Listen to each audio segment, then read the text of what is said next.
தினம்தோறும் விளக்கேற்ற நல்ல எண்ணெய், இதயம் நல்லெண்ணெய்.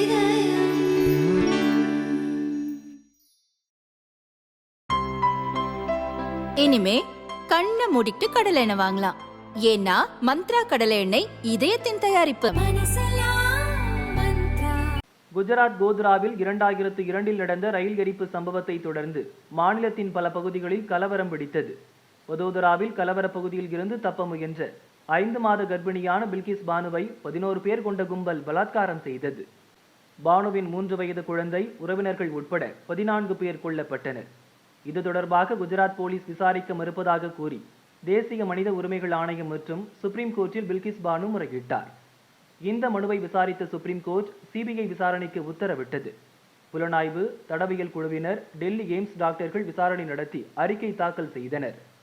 விசாரணை முறையாக நடைபெற வேண்டும் என்பதற்காக மகாராஷ்டிரா மாநிலம் மும்பை சிறப்பு கோர்ட்டில் இந்த வழக்கு விசாரிக்கப்பட்டது.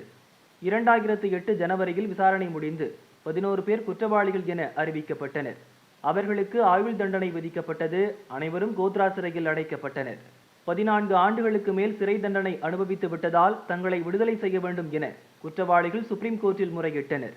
இந்த மனுவை சுப்ரீம் கோர்ட் நீதிபதிகள் அஜய் ரஸ்தோகி, விக்ரம்நாத் அடங்கிய அமர்வு விசாரித்தது. ஆயுள் தண்டனை கைதிகளை விடுவிப்பது, தண்டனை குறைப்பு குறித்து மாநில அரசு முடிவெடுக்கலாம் என 2022 மே மாதம் கோர்ட் தீர்ப்பளித்தது. கடந்த ஆண்டு சுதந்திர தினத்தையொட்டி ஆயுள் தண்டனை கைதிகள் 11 பேரும் விடுதலை செய்யப்பட்டனர். கொடூர குற்றவாளிகள் விடுதலை செய்யப்பட்டது தமக்கு மிகுந்த மனவேதனை அளிப்பதாக பில்கிஸ் பானு கூறினார். 11 பேர் விடுதலையை எதிர்த்து சமூக ஆர்வலர்கள் சுப்ரீம் கோர்ட்டில் மனு தாக்கல் செய்தனர். நீதிபதிகள் பிவி நகர்த்தனா, உஜ்ஜல் புயான் அமர்வு விசாரித்தது. குற்றவாளிகள் ஏற்கனவே 14 ஆண்டுகள் சிறை தண்டனை அனுபவித்து விட்டதால் ஆயுள் தண்டனை கைதிகளை விடுவித்ததாக குஜராத் அரசு கோர்ட்டில் தெரிவித்தது. சுப்ரீம் கோர்ட் அறிவுறுத்தலின்படியே இந்த நடவடிக்கை எடுத்ததாகவும் சொன்னது. இந்த வழக்கில் சுப்ரீம் கோர்ட் இன்று தீர்ப்பளித்தது. குற்றவாளிகள் 11 பேரை விடுதலை செய்தது செல்லாது என நீதிபதிகள் அறிவித்தனர். குஜராத் மாநில அரசின் நடவடிக்கையையும் நீதிபதிகள் கடுமையாக சாடினர். பாதிக்கப்பட்டவரின் உரிமை முக்கியமானது. பாதிக்கப்பட்ட ஒவ்வொருவருக்கும் நீதி கிடைக்க வேண்டும். பெண்களுக்கு எதிரான குற்றங்களை ஏற்க முடியாது. இந்த வழக்கு விசாரணை மகாராஷ்டிராவில் நடந்துள்ளது. குற்றவாளிகளை விடுவிக்க குஜராத் மாநில அரசுக்கு அதிகாரம் கிடையாது. குற்றவாளிகள் சிறையில் இருந்து வெளியே வருவதற்காக நீதிமன்றத்தை தவறாக பயன்படுத்தியுள்ளனர். குற்றவாளிகளுக்கு சாதகமான தீர்ப்பை எதிர்த்து குஜராத் மாநில அரசு ஏன் மேல்முறையீடு செய்யவில்லை? இந்த விவகாரத்தில் குஜராத் அரசு முறையாக நடந்து கொள்ளவில்லை.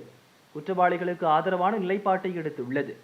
இந்த வழக்கை பொறுத்தவரை குற்றவாளிகளை விடுவிப்பது, தண்டனையை குறைப்பது குறித்து குற்றம் நடந்த மாநில அரசு முடிவு செய்ய முடியாது.